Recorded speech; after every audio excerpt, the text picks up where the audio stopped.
नमस्कार। सुबह का सूरज आपको ऊर्जा से भर दे। मैं हूं विवेक श्रीवास्तव और आप देख रहे हैं एबीपी न्यूज। वो दिवाली का दिन था। सुबह के 5:30 बजे थे। पहाड़ के उस छोर पर पहली किरण अभी फूटी भी थी, तभी एक जोर का धमाका हुआ।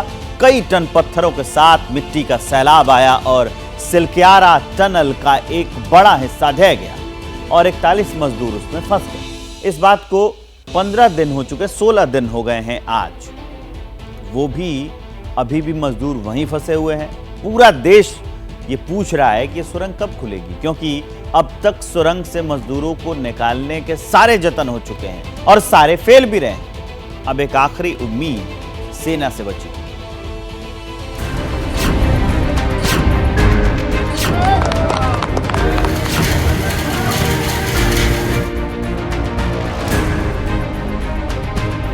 उत्तरकाशी की ये सुरंग एक अनसुलझी गुत्थी बन गई है, जिसे सुलझाना तो दूर, उसके पास तक कोई पहुंच नहीं पाया है।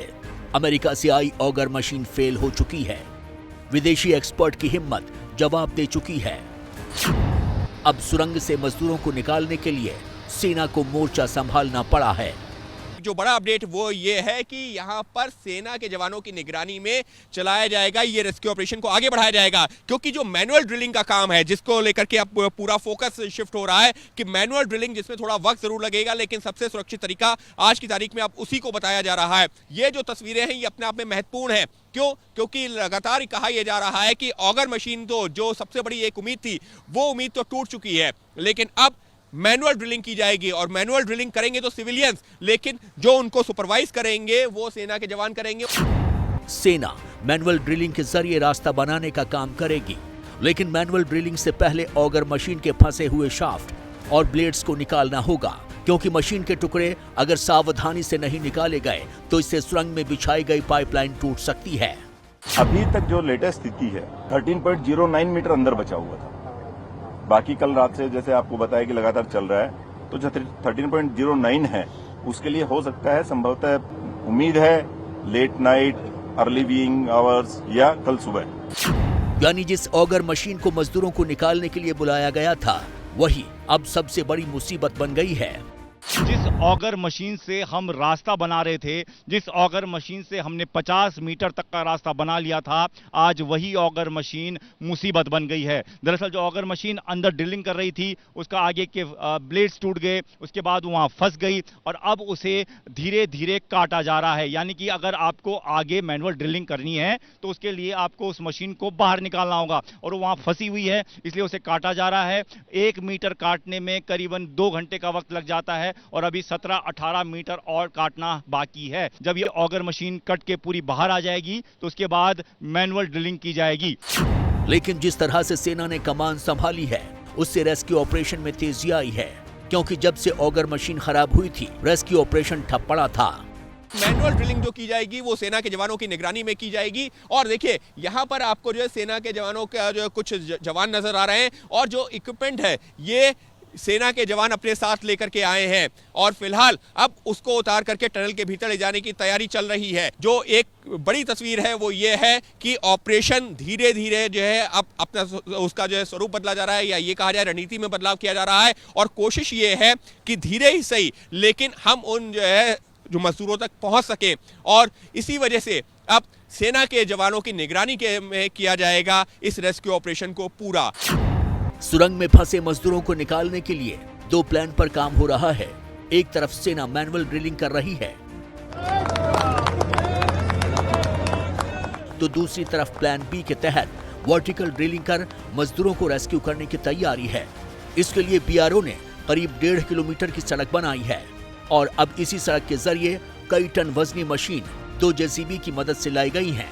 जो वर्टिकल ड्रिलिंग है उसके ऑप्शंस पर भी किस तरह से विचार चल रहा है ये देखिए। सामने जो है आपको ट्रांसफार्मर ऊपर जाते हुए दिख रहे हैं। ये जो ट्रक है इसमें ट्रांसफार्मर ऊपर जा रहा है और उसके आगे का ट्रक है उसमें छोटे छोटे पाइप्स हैं, और उससे आगे एक और ट्रक गया है जिसमें रोटेटर गया है। यानी कि जिस बात की लगातार चर्चा हो रही थी कि वर्टिकल ड्रिलिंग पर जो है ध्यान केंद्रित किया जा सकता है, तो उसको लेकर के तैयारियां की जा रही हैं। अगर ऐसा लगेगा किसी मौके पर कि ये जो अभी हॉरिजॉन्टल ड्रिलिंग की गई है, जो पैरेलल रेस्क्यू टनल बनाई गई है, वो ज्यादा कारगर साबित नहीं हो रही है, तो फिर उसके बाद में वर्टिकल ड्रिलिंग को शुरू किया जा सकता है। दरअसल 21 नवंबर के बाद से टनल में हॉरिजॉन्टल ड्रिलिंग की जा रही थी। इसमें काफी हद तक कामयाबी भी मिली है।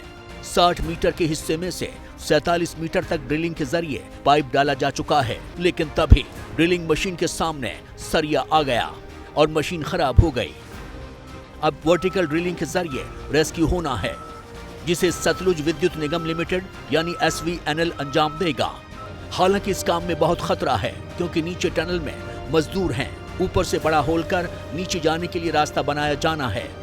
इसमें काफी मलबा गिरेगा। अगर थोड़ी भी गलती हुई तो दांव उल्टा पड़ सकता है।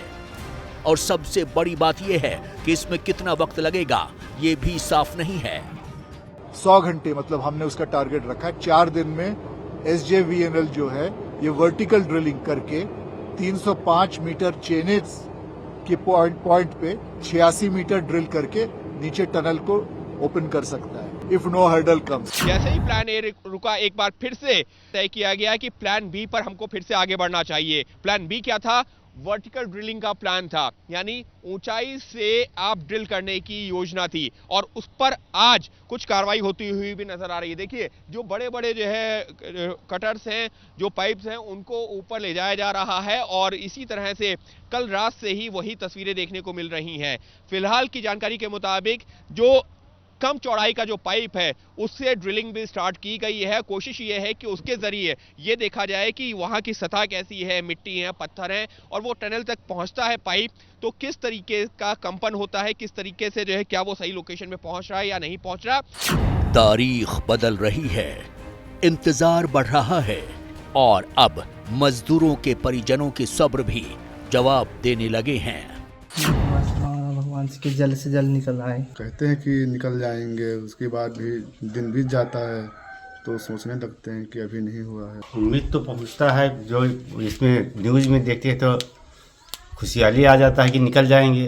रास्ते में कुछ पड़ गया है, मशीन भी खराब हो रहा है, बताते हैं तो फिर जीव दुख हो जाता है, फिर हौसला बढ़ता है, फिर घबराने लगता है। आधा महीना बीत चुका है, परिजनों ने अपनों का चेहरा भी नहीं देखा है और अब दर्द आंसू बनकर बाहर आने लगा है, जिसमें 6 मजदूर श्रावस्ती के हैं जो इसलिए काम पर आए थे ताकि उनके परिवार को खाना मिल सके। अब उसी परिवार के गले से पानी तक नहीं उतर रहा है। मजदूरों को निकालने में अभी और वक्त लग सकता है, इसलिए मजदूरों की उनके परिजनों से बात करने के लिए एक कम्युनिकेशन सेटअप तैयार किया गया है। टनल के भीतर जो 41 मजदूर फंसे हुए हैं उन्हें निकालने में अभी कुछ और दिनों का वक्त लग जाएगा और इस वक्त के दौरान उनसे लगातार कम्युनिकेशन होता रहे, बातचीत होती रहे, उनके परिजनों तक उनका हालचाल पहुंचता रहे। इसके लिए भी प्रशासन ने अलग व्यवस्था की है। दरअसल एक BSNL की लाइन जो है वो बिछा दी गई है और पूरा सेटअप आप इस छत पर देख रहे हैं कि किस तरीके से ये तैयारी की गई है। ये केबल्स हैं जिनको टनल के भीतर तक पहुँचाया गया है और जो 6 मीटर चौड़ा पाइप है जिसके जरिए खाना, पानी, ऑक्सीजन भेजा जाता है, उसी पाइप के जरिए ये पाइप जो केबल है वो भेजी जाएगी उन 41 लोगों तक जो अंदर फंसे हुए हैं। एक वॉकी टॉकी जैसा सेटअप होगा और वायरलेस कम्युनिकेशन के थ्रू ये बातचीत होगी। तो ये पूरा सिस्टम बना दिया गया है। लेकिन टनल में फंसे मजदूर कब तक बाहर आएंगे, इसका ठीक जवाब किसी के पास नहीं है। सिर्फ कोशिश हो रही है, जो कब तक होगी ये भी बड़ा सवाल है, क्योंकि अब तक जितने भी प्रयास मजदूरों को निकालने के लिए किए गए हैं वो फेल ही रहे हैं और अब आखिरी उम्मीद सेना पर टिकी है। जैसे ही घड़ी का काटा दोपहर 2:30 पे आए, बबीता जी का दिल सास बहू साजिश के लिए मचल जाए। और ये है इनकी बहू, पूरे दिन ऑफिस की टेंशन हो जाए गॉन जब ये करें अपना फेवरेट शो फ्री टाइम पे ऑन।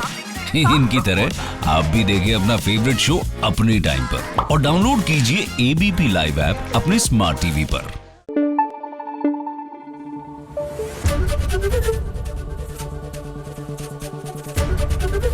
ABP न्यूज आपको रखे आगे।